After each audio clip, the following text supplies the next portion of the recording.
하나님의 말씀입니다. 경청하십시오. 선지자의 제자들의 아내 중에 한 여인이 엘리사에게 부르짖어 이르되 당신의 종 나의 남편이 이미 죽었는데 당신의 종이 여호와를 경외한 줄은 당신이 아시는 바니이다. 이제 빚준 사람이 와서 나의 두 아이를 데려다가 그의 종을 삼고자 하나이다 하니 엘리사가 그에게 이르되 내가 너를 위하여 어떻게 하랴? 내 집에 무엇이 있는지 내게 말하라.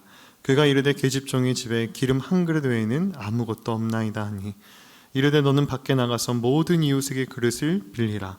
빈 그릇을 빌리되 조금 빌리지 말고 너는 내 두 아들과 함께 들어가서 문을 닫고 그 모든 그릇에 기름을 부어서 차는 대로 옮겨 놓으라 하니라. 여인이 물러가서 그의 두 아들과 함께 문을 닫은 후에 그들은 그릇을 그에게로 가져오고 그는 부었더니 그릇에 다 찬지라. 여인이 아들에게 이르되 또 그릇을 내게로 가져오라 하니 아들이 이르되 다른 그릇이 없나이다 하니 기름이 곧 그쳤더라. 그 여인이 하나님의 사람에게 나아가서 말하니 그가 이르되 너는 가서 기름을 팔아 빚을 갚고 남은 것으로 너와 내 두 아들이 생활하라 하였더라. 아멘. 여러분, 말씀을 사모하여 모인 여러분들의 모든 그 걸음을 하나님께서 하나님의 은혜로 채워주시고 돌아가는 발걸음은 하나님을 향한 기쁨과 감격으로 돌아갈 수 있는 여러분 모두가 되시기를 소망합니다. 오늘의 말씀, 이 열왕기하 이 4장의 말씀은 사실 조금 무거운 분위기로 시작하고 있습니다.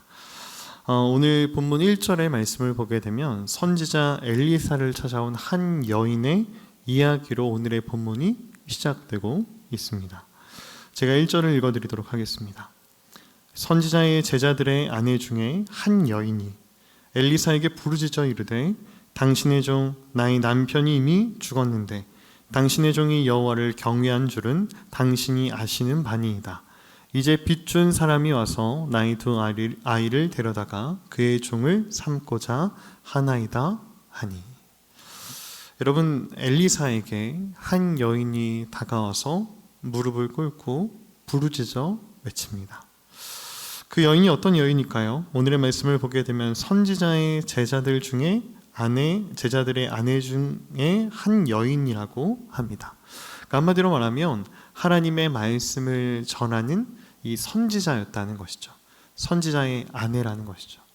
여러분들이 조금 더 쉽게 이야기한다면 요즘으로 치자면 교육자라고 할 수 있겠죠. 어떤 전도사님 아니면 어떤 목사님의 사모님을 이야기하는 것일 겁니다. 그런데 그 여인이 너무 슬피 울며 울부짖고 있습니다. 그 내용이 무슨 내용일까요? 오늘 말씀을 보게 되면 그 여인의 슬픔과 아픔이 등장합니다. 당신의 종 나의 남편이 이미 죽었다라고 이야기합니다. 여러분, 우리가 여전히 과부의 마음은 힘들고 어렵겠지만 여러분, 이스라엘 이 당시에 한 여인이 과부로서 살아간다는 것이 얼마나 어려운 시대였는지를 생각하게 된다면 여러분, 성경에 여러 가지 힘들고 어려운 사람들이 등장합니다. 근데 그때마다 꼭 빼놓지 않고 등장한 두 그룹이 있는데 첫 번째가 고아와 과부입니다. 여러분, 그래도 고아는 아이에게 희망과 소망이 있습니다. 이 아이가 자라고 나면 이 아이가 홀로 설 수 있다라고 하는 어떠한 소망이 있죠. 또 이 아이를 도와주면 오히려 이 아이가 나중에 커서 보답할 수 있겠다라고 하는 마음도 있었을 것입니다. 하지만 여러분, 이 당시에 과부가 혼자 살아난다는 것은 참으로 어려운 일이었습니다. 경제적인 활동을 할 수가 없었고요. 그래서 이 여인은 그 전에 남편이 자신의 집에 있었던 재산을 가지고 살아가는 수밖에 없었습니다. 여러분, 그것은 연명하는 것이지 여러분, 그가 새로운 소망과 희망을 가지고 살아가기는 아주 어려웠다 하는 것입니다. 그런데 그녀가 과부가 되었습니다. 그런데 저는 사실 과부가 되었다라고 하는 부분보다 그 다음 부분이 솔직히 조금 더 슬픈 것 같습니다. 그 뒷부분에 오늘의 말씀은 이렇게 이야기합니다. 그런데 죽은 당신의 종 나의 남편이 여호와를 경외한 줄은 당신이 아시는 바니이다.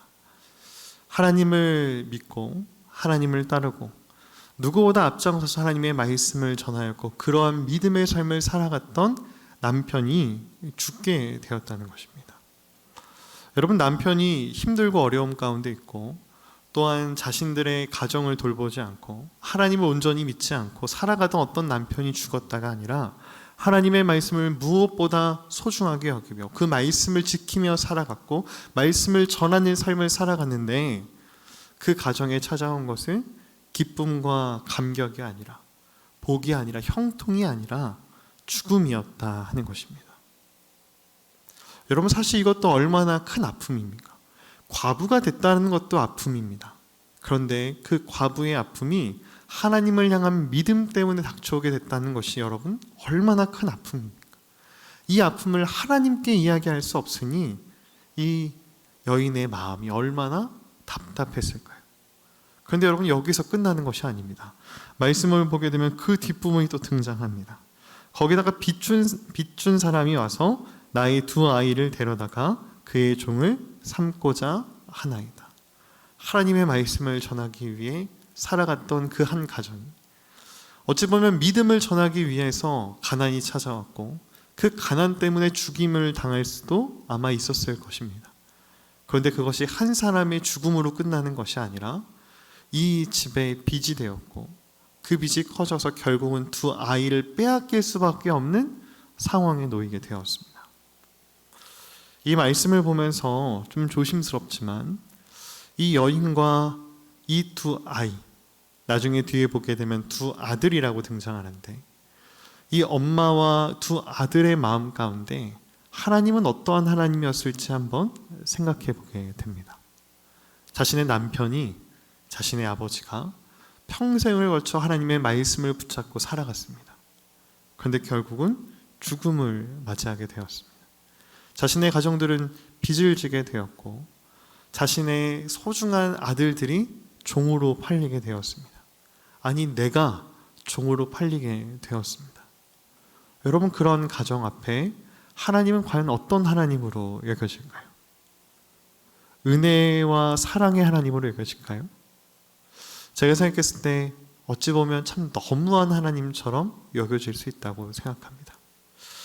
만약 오늘의 말씀 가운데 이야기하는 것처럼 그녀에게 자신의 아들들이 종으로 팔리게 되는 어려운 상황이 닥치지만 않았어도 저는 사실 성경은 이야기하고 있지 않지만 혹시 그런 어려움이 없었으면 평생에 걸쳐 엘리사를 또 하나님을 원망하며 절대로 이들 앞에 나타나지 않았을 수도 있었다고 생각합니다. 그런데 그 아픔에도 불구하고 그녀는 엘리사를 찾아올 수밖에 없었습니다. 하나님을 찾을 수밖에 없었습니다. 왜냐하면 자신 마음에 있는 이 아픔보다 내 두 아이를 지키는 것이 무엇보다 소중한 어머니의 마음이 그 안에 있었기 때문입니다. 내 아이를 지키고자 그녀는 엘리사를 찾아갑니다. 그 걸음이 어떠한 마음이었을까요? 또 그리고 엘리사를 마주치고 그 사람을 보며 울며 부르짖는 그 마음은 또한 어땠을까요? 어찌 보면 자신의 남편이 아팠을 때 하나님을 향해 그렇게 울부짖었을 것입니다. 하지만 그녀에게 결국 이 남편의 죽음이 찾아오게 되었고 여러 가지 어려움들이 찾아오게 되었습니다. 여러 가지 힘든 상황 앞에 그녀는 부르짖음을 할 수밖에 없는 상황입니다. 여러분, 이 모습을 보고 엘리사는 다른 것을 물어보지 않습니다. 아마 그녀의 아픔이 느껴졌기 때문일 겁니다. 엘리사는 다른 것을 물어보지 않습니다. 딱 두 가지를 물어봅니다. 첫 번째는 내가 너를 위하여 어떻게 하랴 라고 이야기합니다. 두 번째는 내 집에 무엇이 있는지 내게 말하라 라고 이야기합니다. 마치 예수님께서 이 땅 가운데 찾아오셔서 힘들고 어려웠던 누군가를 만나며 내가 낫고자 하느냐? 네가 정말로 이것을 받기를 원하느냐? 네가 정말 치유받기를 원하고 회복받기 원하느냐? 예수님 항상 물어보셨습니다. 마치 그러한 마음이지 않았을까 싶습니다.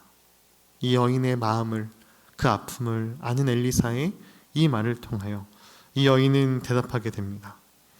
기름 한 그릇 외에는 아무것도 없나이다. 그런데 엘리사가 그녀에게 이렇게 대답해요. 밖에 나가서 모든 이웃에게 그릇을 빌리되 많이 빌려 집에 채우고 기름을 부으라. 여러분, 얼마나 황당한 이야기입니까? 남편이 죽음을 맞이했습니다. 가정에 어려움이 찾아왔어요. 경제적으로 너무 큰 힘듦이 찾아왔습니다. 빚을 졌습니다. 이제 좀 있으면 내 아이들이 팔려나가게 되었습니다. 그런데 집에 가서 그릇들을 모아다가 거기다 기름을 부으라는 것이죠. 기껏 한 그릇밖에 되지 않는 그 기름을, 그릇을 몇 개를 갖고 온다 하는데 그게 무슨 의미가 있겠습니까? 그런데 그녀는 그 말을 듣고 돌아갑니다.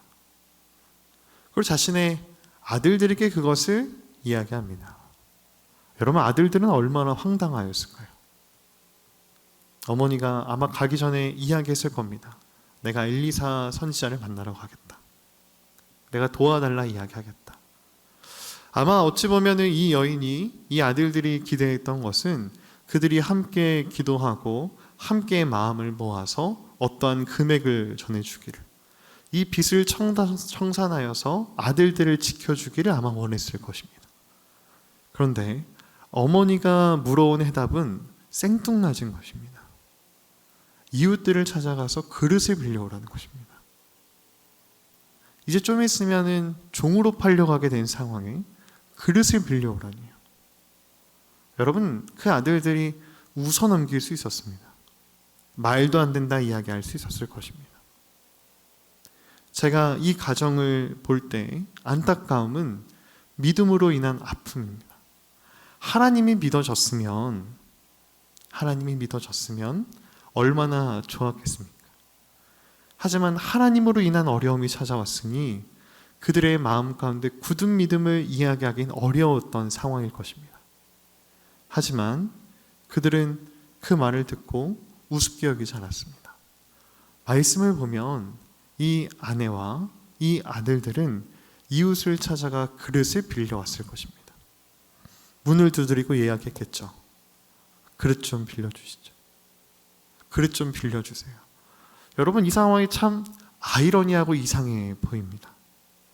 그리고 그 집 안에, 방 안에 그릇들을 여기저기 나열해 둡니다. 그리고 문을 닫죠. 그리고 엘리사가 이야기한 대로 기름병을 붓기 시작합니다. 놀라운 일이 벌어지죠. 여러분, 제가 그 자리에 있었던 그 아들이었다면 저는 그 순간을 그렇게 이야기할 겁니다. 참으로 놀라운 하나님의 기적의 순간이었다. 근데 저는 한 가지를 덧붙일 것입니다. 그 자리가 우리를 위로하는 자리였다고. 여러분, 믿음으로 인한 남편을 잃는 아픔을 가진 여인의 마음이, 아버지를 잃었던 아들들의 마음이 저는 그때 위로되었을 것이라 생각합니다. 하나님이 살아계시지 않은 것은 아닐까? 아마 의심도 했을 수 있고 원망했을 수 있습니다. 하지만 그 순간 하나님의 기적을 자신들의 손으로 직접 체험하게 되면서 아마 그들은 하나님이 살아계시구나, 아마 그것을 느꼈을 것입니다. 아버지가 전했던 하나님이 정말로 살아계신 하나님이었구나. 하나님이 그것을 보고 계셨구나. 하나님이 그것을 보응하시는구나. 저는 그 은혜의 자리가 단지 기적의 자리가 아니라 위로의 자리였을 거라 생각합니다.